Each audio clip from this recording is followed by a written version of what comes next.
Tax के paper की तैयारी कर रहे होते हैं उनके मन में बड़ा डाउट होता है कि सर ये जो टैक्सेशन सिस्टम ये बार बार लेके आ रहे हैं, कभी बोल रहे हैं बाय डिफॉल्ट टैक्सेशन सिस्टम चलेगा, कभी बोल रहे हैं ओल्ड वाला रहेगा, कभी बोल रहे हैं एएमटी रहेगा। तो बहुत सारी कंफ्यूजन है इसको लेके टैक्सेशन के लिए, जिसके लिए मैं आज एक सीरीज स्टार्ट कर रहा हूं जिसके अंदर जो भी अपडेट आई है आपके पुराने और नए में जो चेंजेस हैं उनको पार्ट्स में तोड़कर मैं आपके सामने बिल्कुल सिंपलेस्ट फॉर्म में आपके सामने प्रेजेंट करूंगा। जैसे कि यहां पर लिखा हुआ है रिबेट, तो rebate under section specific section बताऊं तो 87A जो होता है आपका वो रिबेट प्रोवाइड करता है। अब पुराने वाले में क्या होता था, नए वाले में क्या होता है, कैसे हम इसे एक एग्जांपल से प्रैक्टिकल क्वेश्चन से समझ सकते हैं, वो बिल्कुल सिंपल तरीके से, ऐसा तरीका जो लॉन्ग लास्टिंग होगा और सिर्फ इस वीडियो को देख के चले जाइएगा और एग्जाम में आएगा तो मैं गारंटी लेता हूं आप उसे आसानी से कर देंगे। तो वीडियो को देखना पूरा और वीडियो को बिना लाइक किए मत जाना और चैनल को बिना सब्सक्राइब किए मत देखना, ठीक है। अब आता हूं मैं सबसे पहले, सीरीज अच्छी लगे तो मैंने अपना जो नेक्स्ट अपकमिंग है वो मैंने सोचा है सरचार्ज का लेके आऊं, जो कि सरचार्ज में भी एक रिलीफ वाला कंसेप्ट होता है और उसमें भी कुछ चेंजेस किए हैं उन्होंने। अगर बताना मुझे आपको दिक्कत होता है ओल्ड वर्सेस न्यू में जितने भी चेंजेस है उसकी एक वन शॉट चाहिए,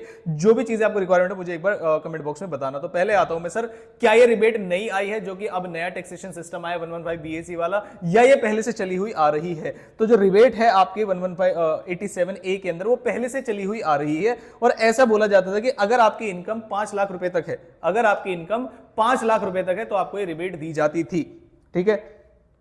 अब आते हैं सर इधर इधर इधर इधर इधर, ठीक है। रिलीफ कितने का मिलेगा? तो भाई रिलीफ कितने का मिलेगा मैं देख लूं एक बार, मैंने अमाउंट तो गलत नहीं लिख दी है, 2.5 लाख का 5%, ठीक है।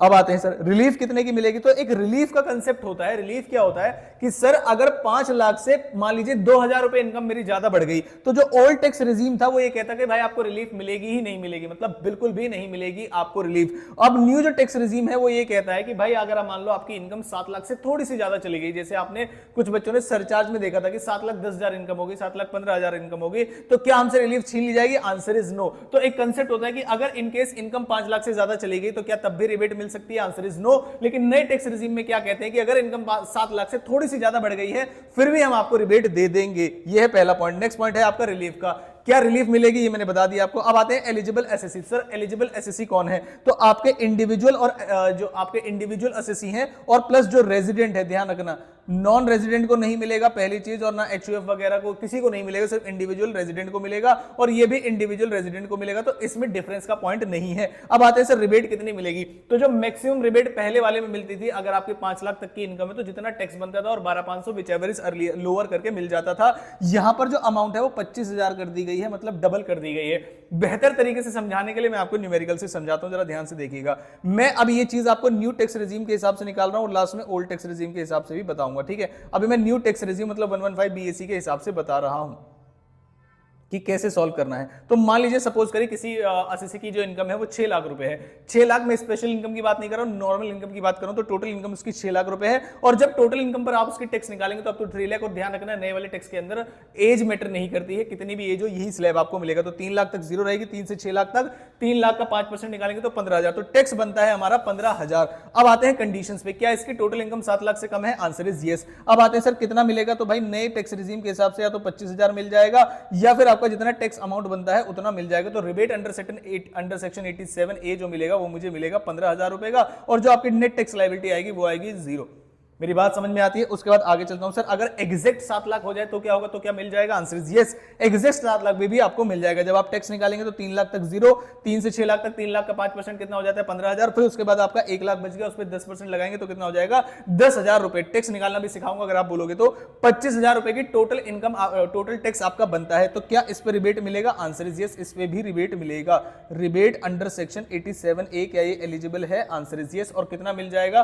25,000 का रिबेट आपको मिल जाएगा और यहां पर कोई दिक्कत आपको नहीं आएगी और ये आएगी आपकी टैक्स लायबिलिटी बिल्कुल बिल्कुल बिल्कुल नील। अब आते हैं सर 9 लाख की इनकम पर बताइए। तो 9 लाख की इनकम पर जब मैं टैक्स निकालूंगा तो 3 लाख तक 0, 3 से 6 लाख तक आ जाएगा 15,000, 6 से 9 तक आ जाएगा 30,000 और टैक्स बनेगा मेरा 45,000 रुपए। तो क्या मुझे रिबेट के लिए मैं एलिजिबल हूं? आंसर इज नो, रिबेट के लिए एलिजिबल नहीं हूं। अब आप बोलोगे सर आपने तो मार्जिन रिलीफ का कंसेप्ट बताया था, मैंने कहा बताता हूं मार्जिन रिलीफ क्या, मतलब रिलीफ क्या होती है। जो 87A के अंदर अगर इनकम 7 लाख से भी ज्यादा हो जाए तो क्या उसके बाद भी किसी केस में मिल सकता है? Answer is yes. देखना जरा ध्यान से, मेरी इनकम यहां पर 7 लाख से कितने से बढ़ी है? तो मैंने कहा भाई 7 लाख से लेके 9 लाख तक कितनी अमाउंट होती है? भाई 2 लाख की अमाउंट होती है और मेरा टैक्स कितना आ रहा है? 45,000। तो मुझे इसमें चिंता करने की जरूरत नहीं। ये वाला कंसेप्ट बहुत बहुत बहुत इंपॉर्टेंट है, सारे बच्चे ध्यान से देखेंगे। देखिए मेरी इनकम 7,20,000 हो गई। अगर मैं आपसे पूछूं कि मेरी इनकम 7 लाख से कितनी बनी, तो इंक्रीज इन इनकम हो गया 20,000, यानी मैंने 20,000 की इनकम बढ़ गई। मैंने कहा अब मैं एक बार टैक्स निकालता हूं पूरे 7,20,000 पर।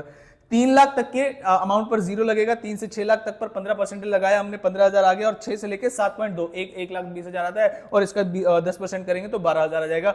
अब देखो जरा ध्यान से कितना अमाउंट आता है सर, 27,000 रुपए। ध्यान से सुनना मेरी बात। मैंने कहा अगर मेरी इनकम एग्जैक्ट 7 लाख रही होती, एग्जैक्ट 7 लाख, मैंने कहा एग्जैक्ट 7 लाख का क्वेश्चन किया है मैंने, मेरी इनकम अगर एग्जैक्ट 7 लाख रुपए है और उस पर टैक्स आ रहा था नील, क्योंकि 25,000 की मुझे रिबेट मिल रही थी। अब क्या हो रहा है, मेरी इनकम 7,20,000 हो गई है। सारे बच्चे ध्यान से देखेंगे, मेरी इनकम 7,20,000 रुपए हो गई है। उस 7,20,000 रुपए होने की वजह से जो मेरी रिबेट है वो चली गई है, और जो मेरा टैक्स बढ़ रहा है वो बढ़ रहा है 27,000 रुपए से। इसका मतलब इनकम बढ़ी 20,000 से, रिबेट जो 25,000 की नहीं मिलती थी वो तो मिलेगी ही नहीं, प्लस टैक्स बढ़ गया मेरा 27,000 टोटल मिला के। तो इंक्रीज इन टैक्स हो गया मेरा 27,000 रुपए। मतलब अगर मुझे ये 20,000 रुपए की इनकम ना हुई होती तो मेरी जेब से कुछ नहीं जाता। 20,000 से इनकम बढ़ी, 27,000 से टैक्स बढ़ गया। मैंने कहा भाई 7,000 का तो मुझे वैसे ही नुकसान हो गया। अब आते हैं सर बात पर, तो इस केस में रिबेट कैसे दी जाएगी। मैंने कहा समझाता हूं इस केस में रिबेट कैसे दी जाएगी। Rebate under section 87A। तो भाई रिबेट कैसे दी जाएगी, तो उन्होंने कहा भाई एक बात बताओ, आपकी 7 लाख से ज्यादा की इनकम जो है उस टैक्स कितना बढ़ा। तो मैंने कहा भाई increase in tax, increase in tax कितना हुआ, तो इंक्रीज इन टैक्स हुआ 27,000 रुपए, minus increase in income, increase in income जो कि 7 लाख रुपए से ज्यादा बढ़ी है, बियॉन्ड 7 लाख, बियॉन्ड 7 लाख। तो भाई मैंने कहा 27,000 से टैक्स बढ़ा और 20,000 से इनकम बढ़ी। परेशानी क्या आ गई इसमें सर, परेशानी ये आ गई कि अगर तुम मुझे टोटल अमाउंट भी ले जाओगे तो भी कोई दिक्कत नहीं आती। तो उन्होंने कहा 7,000 रुपए का जो परेशानी हुई है वो हम आपको आपकी यहां पर दूर कर देंगे। मतलब 7,000 रुपए का हम आपको क्या दे देंगे सर, 7,000 रुपए का हम आपको रिबेट अभी भी, मतलब रिलीफ अभी भी दे देंगे, और जो आपका टैक्स बनेगा वो होगा 20,000 रुपए। इसका इनडायरेक्ट मतलब ये है कि जितने से इनकम बढ़ी है उतनी इनकम ले जाओ, लेकिन जितने से इनकम बढ़ी है उससे ज्यादा आप टैक्स बढ़ा दोगे, ये थोड़ी गड़बड़ वाली बात हो जाएगी। तो आप में से कुछ बच्चे बोलेंगे सर एक एग्जाम्पल और कराओ तो समझ में आए। तो मैंने कहा एक एग्जाम्पल और लो, एग्जाम्पल नंबर 5। ये बड़ा टेक्निकल कंसेप्ट है, आई होप आपको समझ में आ रहा होगा। फॉर एग्जाम्पल मैंने कहा टोटल इनकम मेरे एक असेसी की है 7.1 लाख मान लीजिए, ठीक है। 7 लाख, बहुत ज्यादा इनकम बढ़ा देंगे तो वो कंसेप्ट समझ में ही नहीं आएगा। तो मैंने कहा अब आते हैं टैक्स बनाते हैं। तो टैक्स निकालता हूं तो अप टू 3 लाख जो टैक्स बनेगा वो बनेगा नील। फिर वैसे ही 3 से लेके 6 लाख रुपए तक, वो तो आप समझ में ही आ गया होगा आपको। 3 लाख का कितने परसेंट, 5%। इंडिविजुअल रेजिडेंट असेसी है, ऐसा मैं अज्यूम करके चल रहा हूं, 15,000। अब आते हैं सर कितना, 6 लाख रुपए से लेके 7.1 लाख का टैक्स बनाएंगे, तो यानी कि 1.1 लाख की अमाउंट आ गई है आपकी। एट द रेट कितने परसेंट लगाएंगे सर, 10% लगाएंगे। तो ये कितना आ जाएगा, ये आ जाएगा 11,000 रुपए। अब 11,000 रुपए अगर ये आ गया तो मैं इसमें क्या करूंगा, 26,000 रुपए। क्या किया मैंने, 26,000 रुपए का मेरा यहां टोटल टैक्स बना। अब मैंने कहा एक बात बताना, मेरी इनकम कितने से बढ़ी, इंक्रीज इन इनकम, मेरी इनकम कितने से बढ़ी। तो उसने कहा इंक्रीज इन इनकम हुआ आपका 10,000 रुपए। अगर 7 लाख रहा होता तो मुझे रिबेट 25,000 का मिल जाता, जो कि मैं 7 लाख की इनकम पे निकाल चुका हूं। मेरी इनकम 7 लाख से 10,000 बढ़ने से मेरा टैक्स 26,000 हो गया। मैंने कहा भाई ये तो बड़ी गड़बड़ वाली बात होगी। ज्यादा से ज्यादा पता है तुम्हें क्या करना था, ज्यादा से ज्यादा तुम्हें ये करना था, जितने की इनकम बढ़ी है उतना टैक्स ले जाते। तो फिर से मैं बता दूं रिबेट कैसे निकालते हैं, सारे बच्चे ध्यान से देखेंगे इसको। रिबेट आपको कितने की रिबेट अभी भी हम एलिजिबल कर दें, देखना जरा ध्यान से। तो भाई आप पहले ये देखो आपका टैक्स कितने से बढ़ा, पहले अपनी चिंता बताओ, उस चिंता में से माइनस कर दो आपकी इनकम कितने से बढ़ी।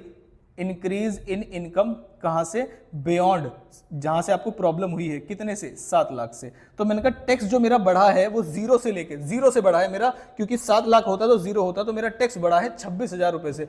तो 26,000 रुपए से आपका टैक्स बढ़ा है, जबकि जो आपकी इनकम बढ़ी है, इनकम वो कितने से बढ़ी है सर, वो बढ़ी है आपकी सिर्फ और सिर्फ 10,000 रुपए से, 7 लाख से ऊपर। तो आपको जो परेशानी हुई वो ये हुई कि 7 लाख से ऊपर जितनी भी इनकम है कम से कम वो ले जाओ, लेकिन पूरे उससे ज्यादा अमाउंट मत ले जाइए। तो यहां पर जो अमाउंट बनेगी वो बनेगी आपकी 16,000 रुपए। और मेरी तरफ से आपके लिए होमवर्क ये है, अब जो आपकी टैक्स लायबिलिटी बनेगी वो बनेगी 10,000 का आपको नेट टैक्स लायबिलिटी है जो आपको पे करना है। और जो भी पेमेंट आप करोगे वो हेल्थ एंड एजुकेशन सेस लगाकर पे करोगे। यहां पर आप 4% का हेल्थ एंड एजुकेशन सेस लगाएंगे, एट द रेट 4%, वो टैक्स के अमाउंट में निकलता है, वो सब चीजें आपको पता होगी। यहां पर भी 4% हेल्थ एंड एजुकेशन सेस।